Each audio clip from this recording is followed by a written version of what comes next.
Hi friends, David here from Learn Christmas Lighting, and it is no secret that moving head beam lights are becoming a bit of a mainstay in the Christmas light industry. They are definitely a wave that's growing in popularity, and this year, 2024, as we shoot this, is probably going to be the biggest year for people adding new moving heads to their shows yet.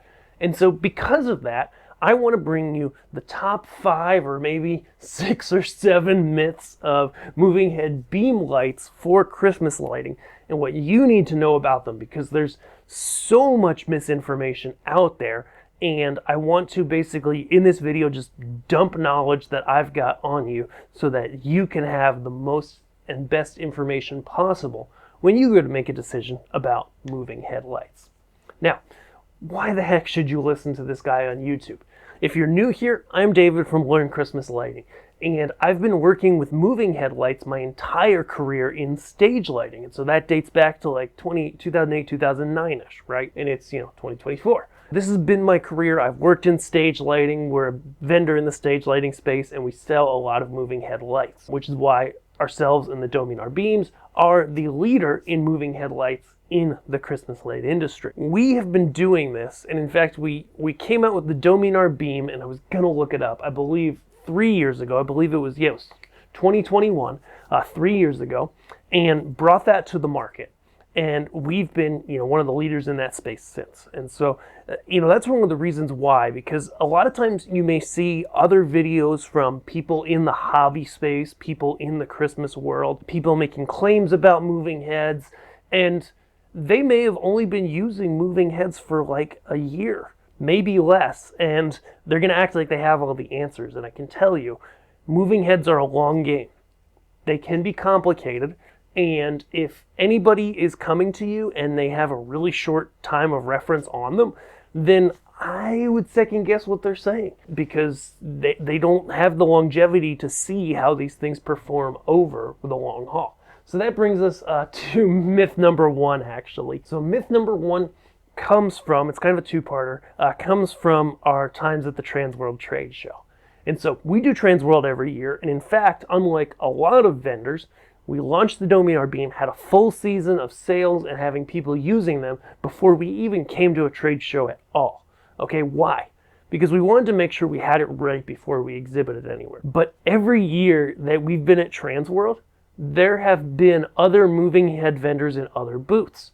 With the exception of Tom Bet George from Magical Light Shows, none of those moving light vendors from the first year we did it, 2022, or last year, 2023, okay, both years, there were other vendors selling moving heads. None of those vendors are still selling those same moving heads that they had in their booth now, okay? So what does that tell you? Well, that tells you something's up there, right? Because, especially in an indoor space, and this is where we get to, you're not going to see that beam of light without some atmosphere in the air. Outdoors is different though, okay? In the outdoors, you have a few things that are going to help you see that beam of light through the air, okay? The first is you have humidity, okay? And that's probably the biggest one. The closer the temperature outside is to the dew point, the more vivid the beam is going to look through the air. Also, things like dust and dirt that are in the air, pollution, those things, as much as, usually we don't think of pollution as a good thing, but with moving heads we do, because it makes them more vibrant through the air. So when you're outdoors in a space, you don't need fog. Sure, if you let off a jet of fog or fog bubbles or snow and you let the beam go through it, it's going to be significantly more vibrant. We know that, but most of us in our Christmas light shows, including me, don't run any atmosphere throughout the show, and you're able to see the beams just fine. Okay, now if your air is exceptionally dry, if you have a lot of light in the background, you might not see the beam as well. And that's rare, but it does happen on occasion. It's something to be aware of. But the biggest thing is that you can't rely on, especially at a trade show, the dot on the ceiling produced by these lights as they move as an indicator of how they're going to look outside. And there's kind of 2 reasons for that. So at Transworld 2022, there was a vendor who, after Transworld, kind of slimed our fixtures, the Dominars. By the way, this vendor no longer actually sells these fixtures, and they claim they were going to have them on their site, but they don't. So they slimed us saying, hey, the dot on the ceiling from our fixture was brighter than the booth next to ours, which was us. Our light's so much better. Well, fast forward less than a year, and one, that vendor never actually got to actually selling the lights that they were promoting as so much better. So there's something wrong there. Number two is the dot on the ceiling really doesn't matter, because that's only one piece of what makes a beam show or not. A really big factor in how the beam shows up and how well it shows up is the sharpness and the concentration of light within the beam and the sharpness of the edge. And you really can't tell that from looking at a dot on the ceiling, okay? You want to look at photos and videos of lights in a display. This is why this brings us to myth number 2, I believe. More wattage equals more brightness. With moving heads, and this is across the board, in the stage lighting industry, in the Christmas lighting, across the board with lighting in general, is wattage does not really have a correlation with brightness. Like, if you put 1,000 different lights on a chart and correlate the wattage and brightness, you're gonna see a rough trend line, but there's so much more that happen, and there are outliers. Why? Well, wattage really only tells you how much power the light consumes. Now, if you're comparing two lights that are the same type of source, like two with bulbs, two with lamps, or two LED fixtures, they may be fairly close in terms of being able to compare wattage, but they also might not, because you have the wattage, or the amount of power that the bulb or LED consumes, and let's just say we're comparing two lamp-based or bulb units. You might find that there's going to be a certain amount of brightness when that bulb is brand new. That's the first thing. And if it's a good bulb, we call them lamps in the stage lighting industry, when it's got about 2,000, 1,500, 2,000 hours on it, it's still going to be about probably 70% of that brightness. If it's a bad bulb, at about 500 hours, you're going to start to see, and that's 500 hours of use, whether the light's open or not, just when it's struck, you're going to see it come to about half its brightness. And this is what you see a lot of times with the 350 or 380 watt kind of generic movers you see out there. When we first started with the Dominars, we had multiple commercial decorators put these lights head to head. And what they told us was, hey, and we even looked at 380, 350 watt units as to be units we'd sell. But the problem with those fixtures, again and again, is that when you start to get not that many hours on them, the brightness dives quickly, okay? So a year or two in, it's like half the brightness of when it was new. So that's really something to consider. You're also going to have to replace those bulbs and buy them later. Take the time to take the fixture apart, replace them. Do you know how to do that? Are you capable of doing that? Make sure you don't touch the lamp, glass, or envelope with your fingers. And so there's a lot there.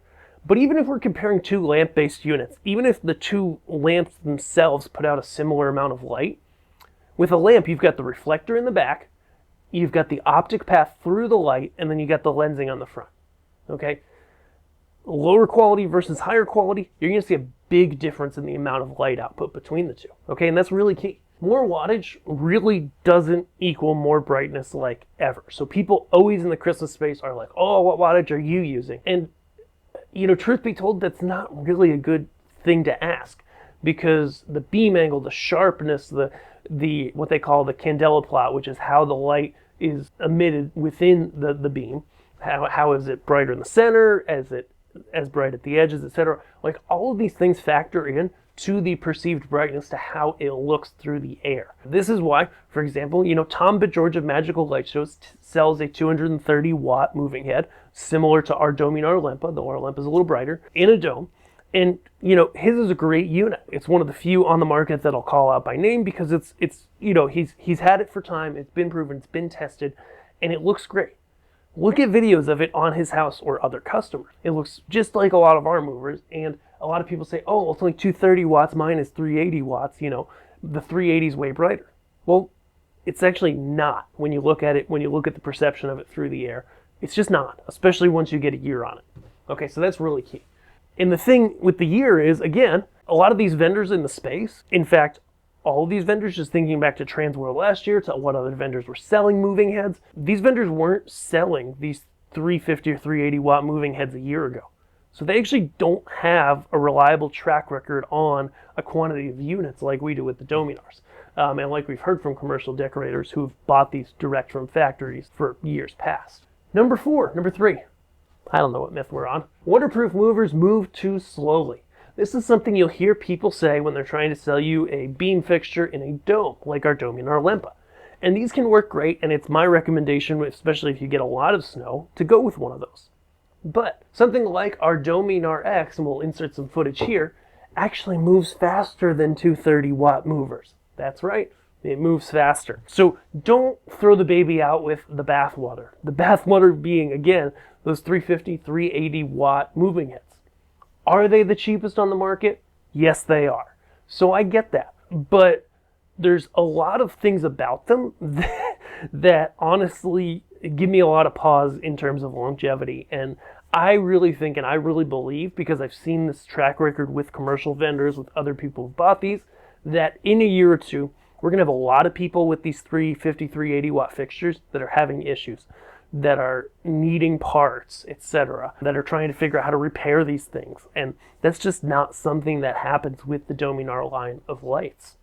Something to think about. Okay, number 4, I believe.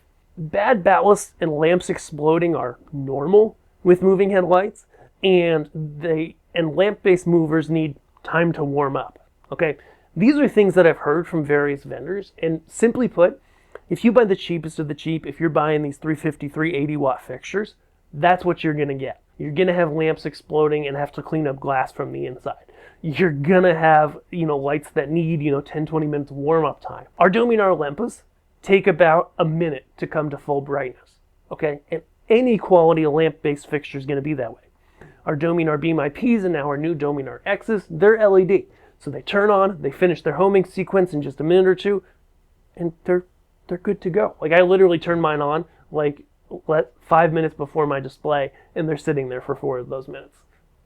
And they work perfect. Number 6, or 5, 4, who knows what number we're on. Prices constantly change based on pre-sale, season, or delivery time. That's one of those things that just kind of shows you, ultimately, that, I don't know the best way to say it, when you go cheap, you kind of do get what you pay for. And what I hate to see, and I think is really unfair to people, is when there's yearly pre-sales and pre-ordering and this and that for a little better price. Our philosophy is a little bit different. We try to keep them in stock as much as we can.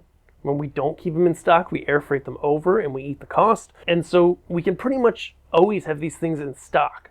Now, we are doing a pre-sale on the Dominar X, and it's happening right now, and you should check it out below.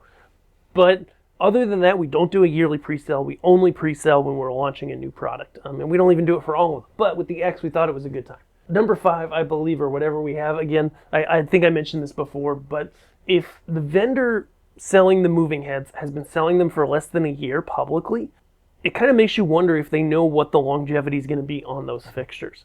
We've been in the moving head game. We've been selling them for years. We've been in the industry.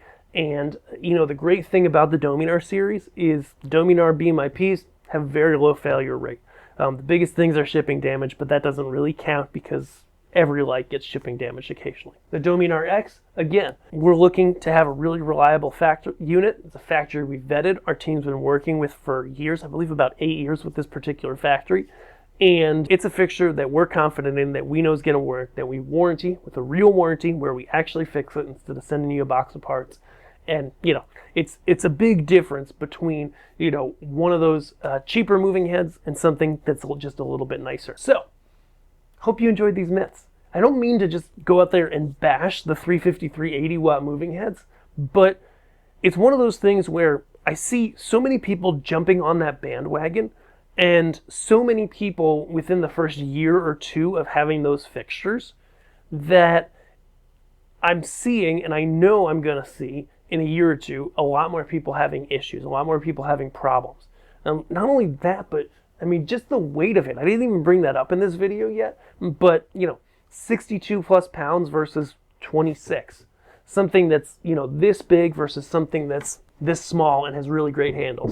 When you're looking for moving heads, sure, you can get those big 350, 380 watt movers, but, just think about the long term.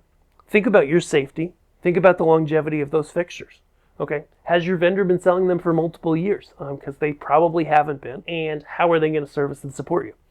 And then come check out the Dominar fixtures. In particular, the new Dominar X is a great, huge step forward It's an awesome deal. We're pre-selling it through Transworld if you catch this when the video goes live. And if not later, guess what? It's still a really amazing price, and we'd love to get some into your hands. But even if you don't buy from us, I just, watch this video and take these words to heart if you can. We've been in this industry. I've been in this industry, working with these lights with repair techs over the long haul. I just want you to be happy. Even if you don't buy Dominars and you go buy somebody else's moving heads, buy something that works well, something that's going to last for the long haul, and from a vendor that's going to have your back. And if you got that, you're going to have a lot of fun with adding moving headlights to your Christmas light display. Thanks for watching this video, for checking out these myths, and we'll see you guys in the next video. Thanks.